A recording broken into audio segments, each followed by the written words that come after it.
Is this finally the turnaround for Diablo 4? We're getting the Paladin Season 10 is announced and there's a lot of things happening. It probably does sound good, but remember, this is Blizzard we're talking about.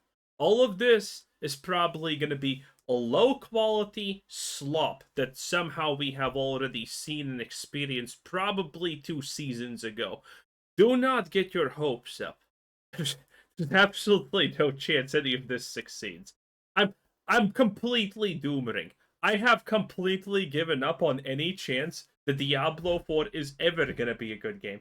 You know the cope that Diablo 3 was actually a good game after 40 seasons? Remember that? Yeah. I don't think Diablo 4 is gonna be a good game after 400 seasons at this point. It's just impossible. Hey folks, this is Riker, and the Paladin for D4 has leaked. We also got today the reveal of Season 10 of Diablo 4. Test server goes live. Oh boy, what kind of borrowed powers that are reskins of already existing mechanics can we see and get this time? Exciting. By the way, I literally did not even play Season 8. Okay? And when I can't force myself even to play that absolutely abomination of a game for 10 minutes, you know it's bad. You know it's horrible.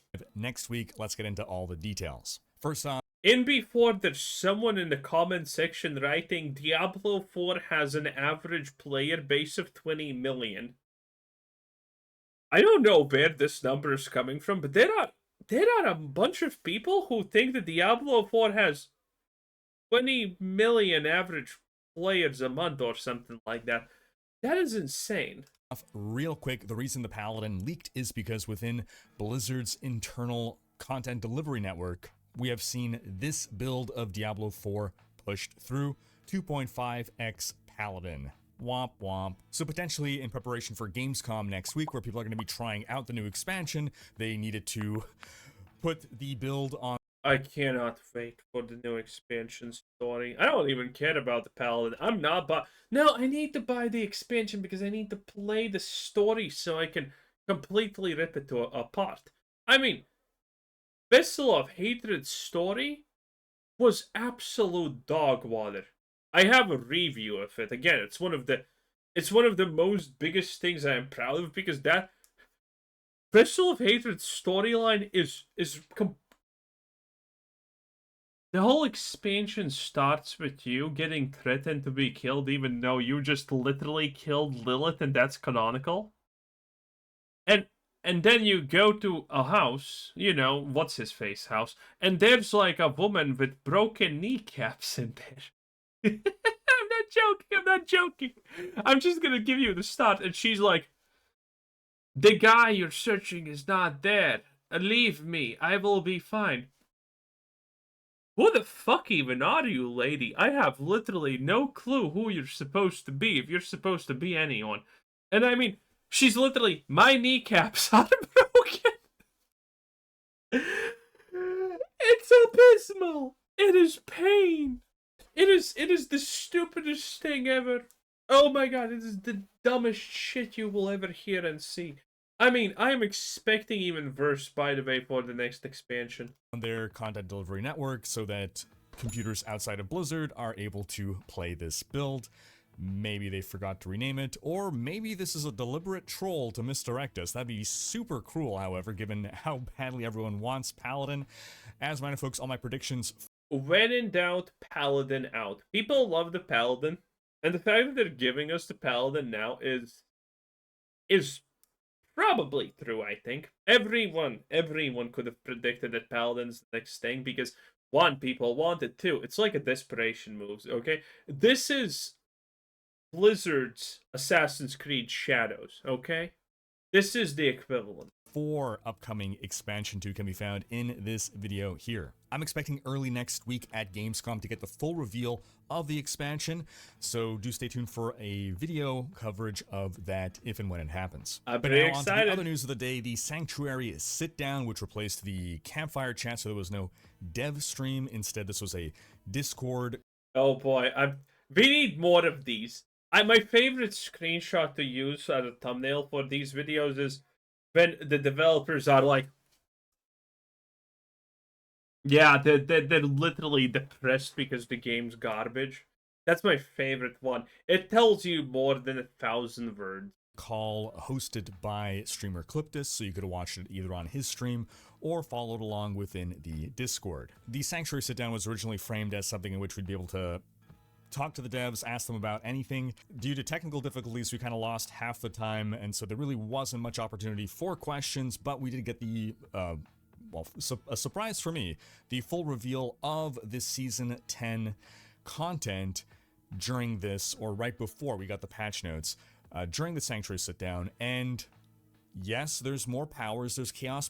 I have no idea, by the way, about anything Season 10. I'm excited. Riker, please fill me up with that juicy knowledge. Powers, they're renaming them to perks, because they are different, they are the most awesome powers ever. I know we say that all the time, but this time they really... Every season, Season 10, the most awesome powers ever, okay? Jesus. Okay, Season 8 was the only time I thought that the powers could actually work and be fun, but Blizzard was like, no, these powers actually are fun. Let's nerf them to shit. Let's just make them once again dumbass passives that no one cares about. That's gonna be great. Really are, and we'll explain why. But on top of that, we're also not just getting powers, we're getting armor as well. We're getting items. This is something that I've really wanted to see, is power delivered in a different way, right? Because the... Yeah, because we have not had powers delivered as socketables in rings, socketables in amulets. Yeah, I'm listen. This was the thing that I said, I think even before Season 1, when the game released. You already don't have enough slots. I'm waiting for the Haradra Cube, okay, boys? That's my prediction. The next big thing is the Haradra Cube. Because you can't actually put in weapons that take up slots and whatnot. Because you already need probably unique weapons for half the shit that you want to do in the game nowadays. You can't. You can't sacrifice slot items. If you do that, you can't use uniques. Literally, listen, this is what every build in Diablo 4 is, and I know I skipped the last season, but it's probably 100% true anyway. 2 to 3 unique items, then a bunch of random items that just have multiplier affixes to them. That's it. That's your build. And there's not a lot of opportunities to actually swap anything around. So if Blizzard accidentally replaces, an armor for a class, for example, the Necromancer, they will just instantaneously delete Bone Spirit Blood Nova builds, or whatever they're called. That thing, I never played it. I never played the Bone Spirit one. But they're going to instantaneously delete it because it doesn't work without it. So, this season is already a disaster because this is just going to reduce build diversity. And build diversity is already an astonishingly poor thing in this game. Concept of getting, you get a power every season. I'm cool with that idea. It just doesn't have to literally be the same kind of copy-paste style power template that we've been getting. So these are going to be powers delivered via itemization, which I think is a nice, interesting twist. It's something we've seen in... It doesn't fix the problem. Riker, you watched my video. You know what the problem with itemization is. You know, well, not the itemization, but with seasons is. I explained this in painfully easy to understand detail. Path of Exile 1, Path of Exile 2, Last Epoch do the same borrowed power nonsense as Diablo 4 does. And yet, no one's complaining for some reason. Why is that? Oh, that's right. Because those games do not force you to constantly, without stop, interact with the thing. They don't make the whole game about the fact that this power system exists. It's there. You encounter it time to time, so it always is fresh. It's fun to encounter it time to time. Unlike Diablo 4 that literally tells you, hey, here's this new system. Now go grind it 50 times in a row, you stupid idiot. That ruins the systems. If the systems are you're constantly engaging with the systems non-stop, all of them just become a chore. They're not interesting. I talked about this. So putting your shitty system on an item does not solve anything. You're still gonna be forced to interact, and every decision you make playing this game is gonna lead to you interacting with the system and making your game literally revolve around it.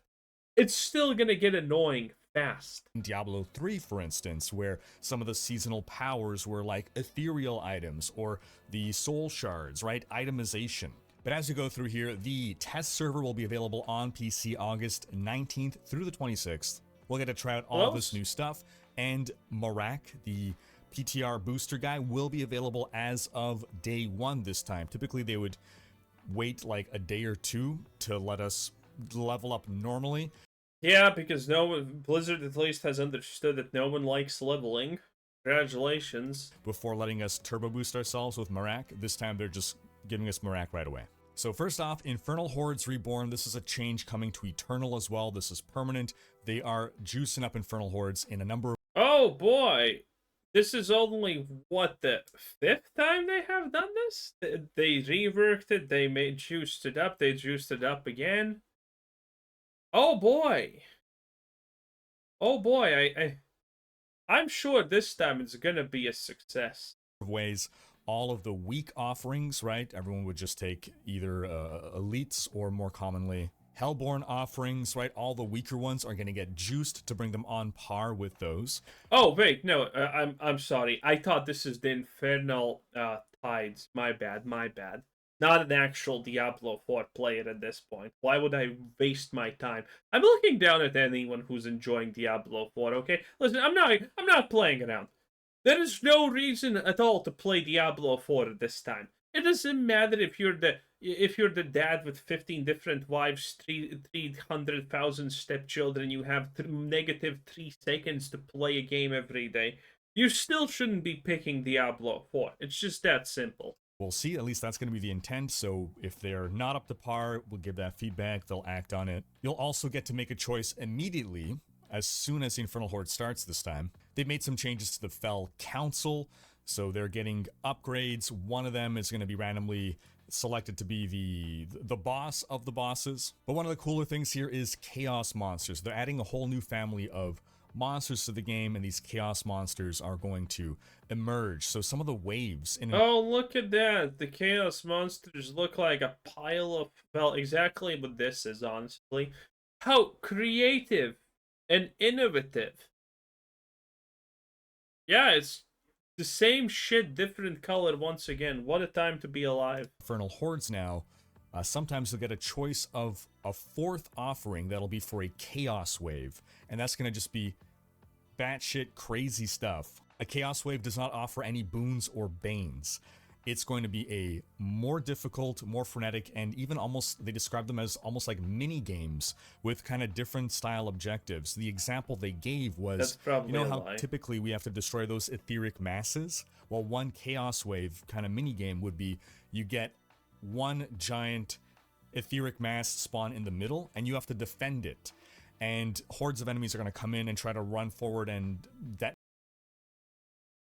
that's so different. No, it's stupid. Nate on the etheric mass, and basically at the end, the amount of life left on that etheric mass will determine how much ether you get as a reward. So I love this idea in principle of them trying to bring in different kinds of mechanics and objectives.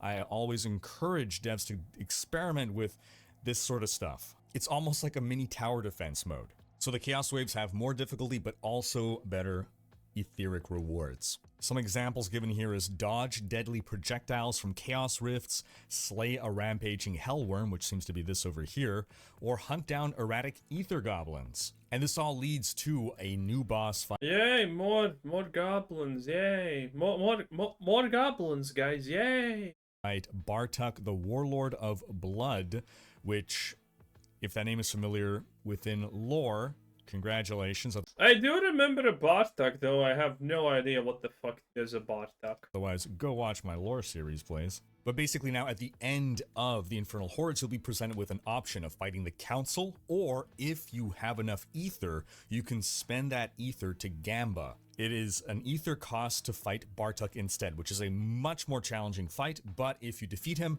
much I'm sure it is. more rewarding. And what they said was that in a 10-wave Infernal Hordes compass... Listen, I'm just gonna be real. There's no way that this is challenging. There's no way that this is not something designed to be farmable in 3 fucking seconds after you click it. This is the classic Diablo 4 thing, okay? It's just useless. There's no endgame and there never will be endgame. This is just a feeble attempt at creating some kind of more endgame. But every time they add endgame, it's 1, farmable, 2, it's free, 3, it's free and it's infinity free. I guess that's the bigger point here. And it probably is gonna delete the necessity to actually do things before it, because it's gonna be the new biggest best thing. So there you kind of have it. It's pointless. As long as you do decently well, you should be able to afford the Bartuk fight, but in like a 6 or 8 wave, you'll have to really be on your game in order to be able to afford it. Bartuk is meant to be a much more difficult, complex fight. They described it almost like a bullet hell game, and I mean, looking at this, yeah, there's apparently going to be like teleporters. I'm sure Blizzard is not gonna fuck this up. I'm so sure. Around the map to help you reposition, because he's going to have like screen clearing attacks that you need to get out of. So the way this is being described, it almost feels like this is like going to be the true kind of pinnacle fight in the game with regards to at least complexity. Obviously it's, or at least I don't kill me. I don't imagine he'll be the hardest boss to kill with regards to like life and damage and stuff, but I think like when we're talking about pinnacle challenges, this is probably going to be the most complex fight in the game yet, and hopefully not in a frustrating way. Now you might say, well, why would I even bother? And the answer to that is because Bartuk is going to be the best source of getting the new Chaos Armor. That's the new itemization thing that we were talking about here. We'll discuss Chaos Armor. You see what I mean? You see what I mean? Not only are they introducing a item in a slot, but now they're telling you literally, go do this shit 50 times in a row so you can farm your new thing. Again, I never mess with Diablo 4 predictions. It's just too easy. They keep making the same stupid mistakes over and over and over again. Armor in a little bit, but you can get Chaos Armor anywhere, but the best source of Chaos Armor will be Bartuk and Infernal Hordes in general. And this is because they wanted to sort of shake up the meta of just doing the lair bosses all the time. You will also be breaking up your lair boss runs with wanting to do Bartuk in order to get your Chaos Armor. So what exactly is this Chaos Armor? Chaos Armor is, in essence, a unique that already exists that rolls onto a different item slot and is super juiced. So the example here is the Banished Lord's Talisman. It instead rolled as Chaos Unique Gloves. So Chaos Uniques can either be helm, chest, gloves, pants, or boots. Not every unique can roll as a Chaos Unique, but... Oh, I guess this literally changes nothing. This doesn't affect the builds. This doesn't affect shit. This just makes it more annoying to farm. Look at this, by the way, that's the unique modifier, right? Increase damage by... Oh my god, wait. It's not even super juiced. Look at it. The original. Your critical strike that overpowered deal blah blah blah damage. Your critical strikes that overpowered deal 70. It's more, but it's like... Bruh, oh my god, this is so useless. This is so stupid. Oh no, actually this does change something, because if you can't have amulets, that means you can get a new amulet slot for something. I guess this does change something. And you know what it mainly is going to change? The fact that people are going to be pissed they can't get the exact thing because it it's gonna take so long for people to farm this amulet into a the correct slot. So first of all, you need to roll and get this amulet, which is it's pretty common. I don't remember which actually boss dropped that garbage, but there's one. And let's say it on average takes you 5 attempts to get this. Now, wait, what is the math here? Let's actually check. Let's actually check. Okay, let me change the scenes. Let us think how actually ass this is all gonna be. Okay, here's the calculator. So, let's say you are looking for this specific item. So there's something like let's say you can drop a maximum of 3 uniques. On average, let's say that's 1.5. Okay. So 1.5 default chance to get this. Times, there's probably multiple items that can drop in this slot. So, I don't know, let's say that's 3. Then we have gloves, chest, pants, boots. Times 4 again. On the right one, right? And then you need to get... I don't even know how many. Wait, how much is this already? This is already 18. 18 is not that bad. But this 18 needs to be, times the amount of different stuff that you can get, which is, I don't know, maybe 10 at this point. I have no idea.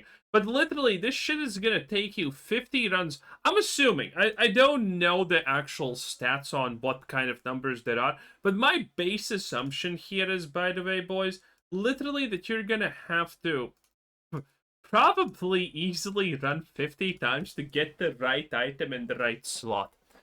This is what this smells like. And then, not only do you have to get the item in the right slot, but as we can see from here, this is increased. I have no fucking clue how this is gonna work. But as you can see, the RNG chance is still here. 8 to 10. So you need to do that, and then you need to roll into a high item. People are gonna lose their shit farming this. People are gonna be pissed. This season is gonna be a disaster. Because no one's gonna want to farm. This is gonna be when they first added Uber uniques, so they were actually rare, not household appliances you found everywhere nowadays. And people were going, I'm never gonna get one. Yes, that's the point of it being an Uber unique, idiot. And this is gonna be kind of the same. Well, it's gonna be less. It's gonna be less like that, but it's gonna be kind of close. It's gonna be it's gonna be a thing. Oh god, then you need the graded affixes, right? Shit, that's another. So this is easily gonna be okay. I need to invest at least probably 100 to 200 runs to even have a chance at getting the item that I want. And if I don't get the item that I want, I can't be rank 1 against Elon Musk in the ladder board. If bots are capable to farm this and they are capable of trading, holy shit, these things are gonna probably go for literally 1,000. Thank God Elon Musk is a billionaire, though. Most of them can. There's a curated list. And if the unique is already one of those 5 slots, so like Fists of Fate gloves, if they roll as a chaos unique, they cannot be gloves. So it always has to be a different base item type than its original source, and it's random. So again, the Banished Lords, it could be gloves, it could be a helm. So depending on your build, you might want to fish for a different item slot of that unique. But for instance, all the people being like, oh man, I can't wear a Shaco because my build needs this helm. Now you can get that helm to roll as some other slot and get your Shaco and get the other unique that you need. Now we also said that they're turbo juiced. again, the fact is, if you don't understand probability, and again, my assumptions are probably extremely wrong, but there's no fucking way that this is gonna require, on average, more than 100 runs for every single item to be a chance the right way that you need it. It's gonna be a fucking shitfest. Their unique power rolls maxed out and 20% higher. Now, you also cannot double dip by having like a Banished Lord's Amulet and a Banished Lord's Helm. That won't work. You won't be able to equip. Helm, chests, boots, dude, it's actually 5 instead of 4, so is this gonna be actually more than 200 runs to get the right thing? Getting the correct four greater affix or 3 greater affix, how much was the maximum greater? I don't remember.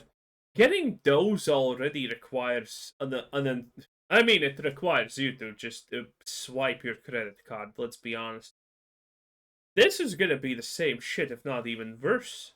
2 Banished Lords, no matter what the base item type is. If you want the full list of what uniques can roll as Chaos uniques, they have that listed in their patch notes. I'll drop a link to that in the description. But scrolling on past, we also have, before we're actually done talking about the Infernal Hordes, the other change they're making is that they're basically offering baby Infernal Hordes that are accessible pre-Torment. What? So these baby Infernal Hordes only roll with 4 waves, and they don't have the Bartuk fight, and they don't have, I think, Chaos waves either, and you only have 2 council members in the end, so they've been progressively like adding these endgame mechanics, sort of, you know, baby versions to shake up the leveling experience from 1 to 60 to give us a greater variety of ways. Again, Blizzard, I'm just being real with you. Allow us to start at level 60 Torment 4. That's it. No one fucking wants to level. It's a completely broken, busted, stupid experience. No one wants to level. It's just the way it is. To level up our characters. Now let's talk now about the new activity of the season, which revolves all around Chaos Rifts. So right off the bat, Chaos Rifts are an opt-in system. So in other words, if you don't interact with them, you won't have to engage with them. But surely that's a lie. Things start off with them spawning in Helltide. That's where you're going to find your first Chaos Rifts. And again, if you... yes, of course. Force people to do Helltide, the most obnoxious, annoying thing in the game. But I'm assuming it's still true that they don't save how many infernal shards you have collected, and every time it resets, which is the most obnoxious and stupid way of trying to force people to play the game. Opt in to engage with them, and they wanted to make it an opt-in so that, let's say you're busy doing Blood Maiden or something else, you're not going to see like this thing happening and you have to then decide where to split your attention. So if you choose... People are going to complain that you can't see it. Blizzard is going to add it visible on the map, and there you go. To go engage with it, then you will fight this wave of chaos monsters. The Chaos Rifts will be how you get your seasonal currency, seasonal... I am willing to bet 50k with anyone who wants that Blizzard is gonna make the Chaos Rifts too slow. Like, a wave of them comes, you one-shot them, obviously, and then you need to wait like 10 seconds for the next one because Blizzard. They never learn.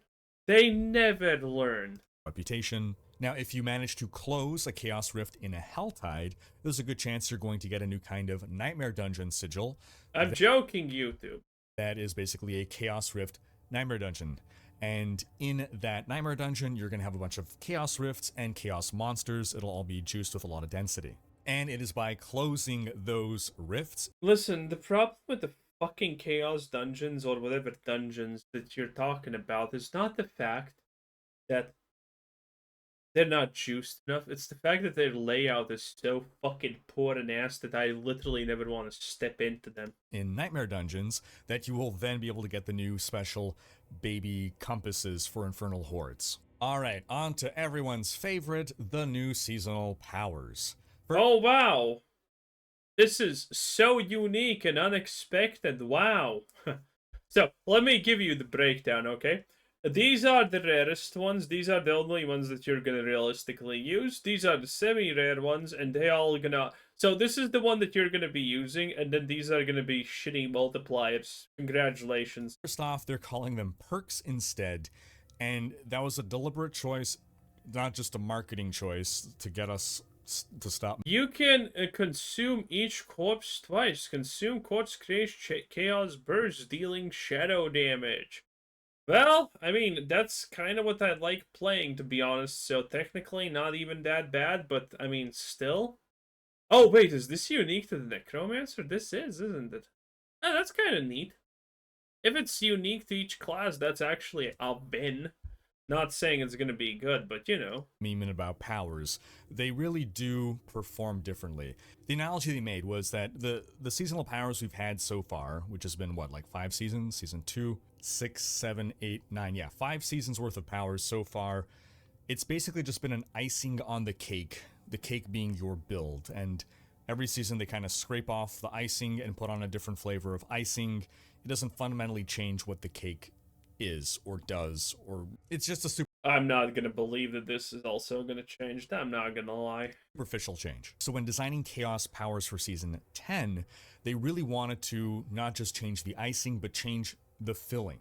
They wanted these powers to really affect how you build your character, how you pick your skills, how you pick your items. So they're much more impactful and build defining, and so they're calling them perks instead of powers. And reading, You know what I'm honestly waiting for? I am waiting for a season to be good. Because this is the thing that I also have predicted that's going to happen with Diablo 4 when the season actually is good.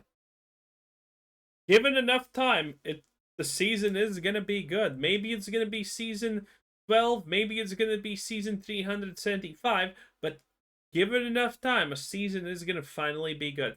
And when that season is good, the next one is never living up to the hype. It's gonna be complete another chaos, destruction, and hatred all over again, boys.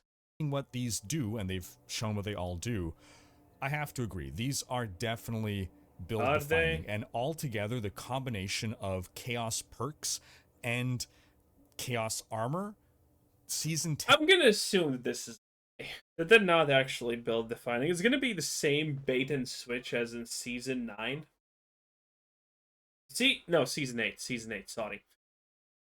Because the boss powers looked good and interesting, but the reality is you only saw 1 or 2 boss powers being shown, and there was a good reason for that, because everything else was fucking ass.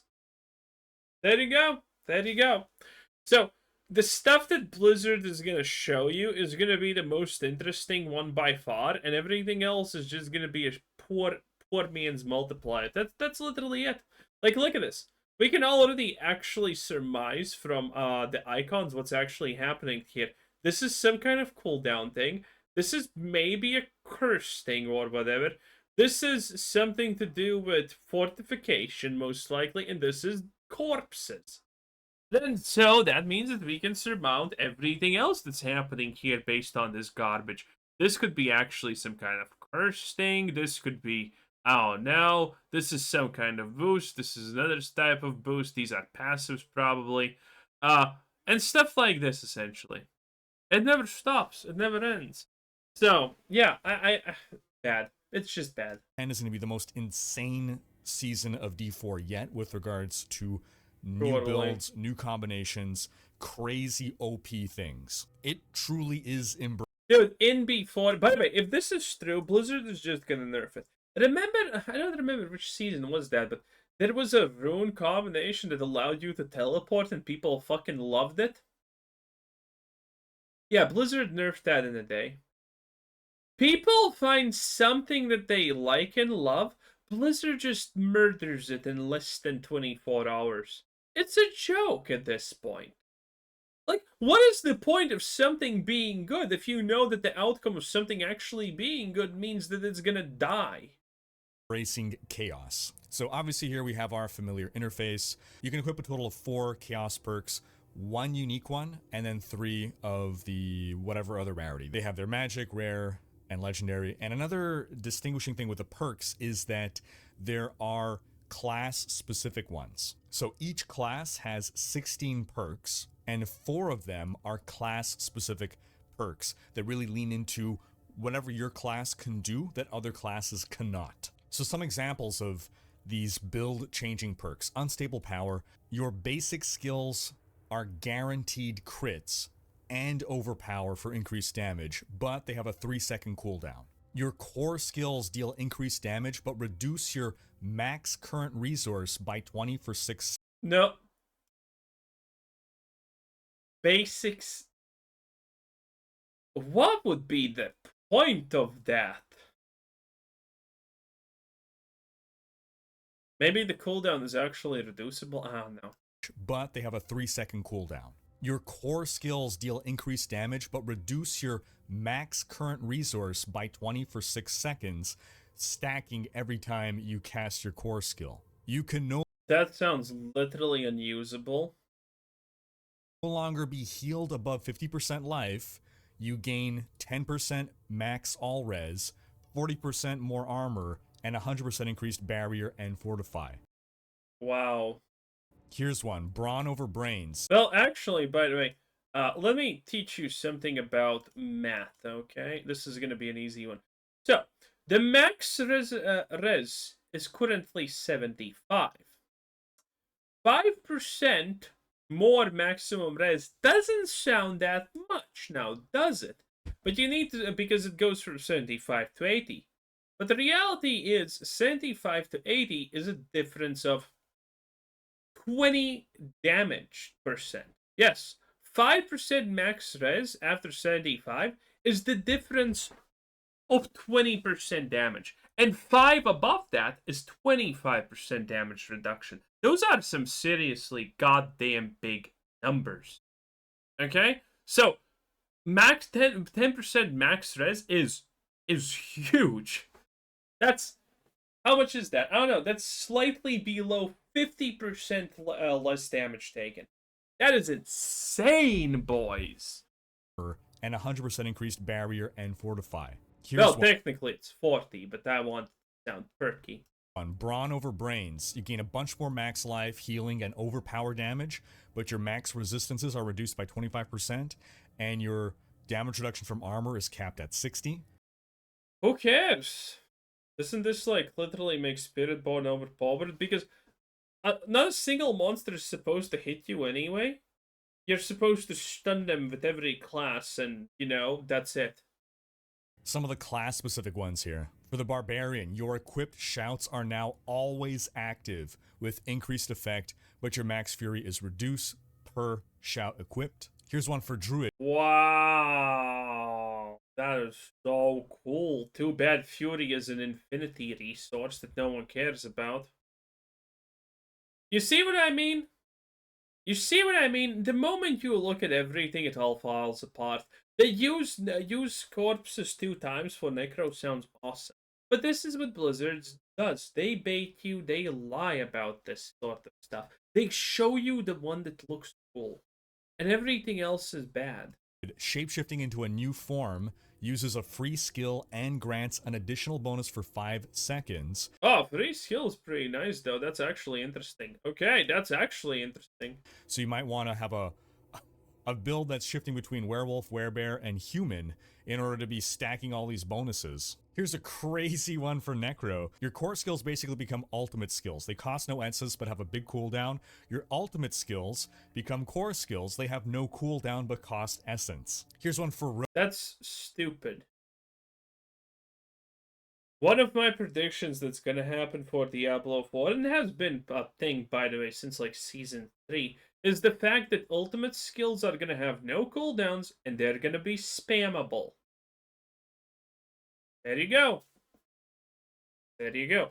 By the way, doesn't this completely break Necromancer? Won't this make Shadow Bloodwave literally completely overpowered? I'm kind of gonna assume it will. I think this is gonna completely and utterly break Shadow Bloodwave. I'm actually maybe even interested in this season just to see how broken that can be. Here's one for Rogue. Every basic skill just gets a random imbuement. Here's one for Sorcerer. You have 99% reduced max life, but any damage you would take is dealt to your mana before your life. Mana shield. And then on top of that, we're just getting new unique items for. I'm sorry, didn't we already have that? What's okay. From all of these, 2 sound good, but you need to understand that's 2 out of what, 6 that we saw, 7 that Riker showed. So it's bad. I mean, I'm interested in the Necro one, but most of these are just kind of stupid. Every class. So overall, yeah. Well, overall, Riker, I mean, at least I hope you enjoy the season. I'm probably not gonna enjoy it that much, but I may actually maybe even play it. Corpses 2 times? Does that actually work on the self-casting ring, though? I wonder. Well, anyway, it should be. Dude, corpses explode 2 times. Self-casting ring, with the Black River or whatever that unique weapon is called. Obviously, the unique weapon is going to be turned into anything else because unique weapons suck. And then you just use Blood Wave upgraded to a Shadow Wave. Dude, I'm not saying that's an auto bomber, but that actually sounds fun as hell. That sounds something that wipes literally the whole screen in an instant. That sounds pretty good. Okay. I hyped myself. Now I feel bad about my life choices. Anyway, that was Riker 10 out of 10. Bye.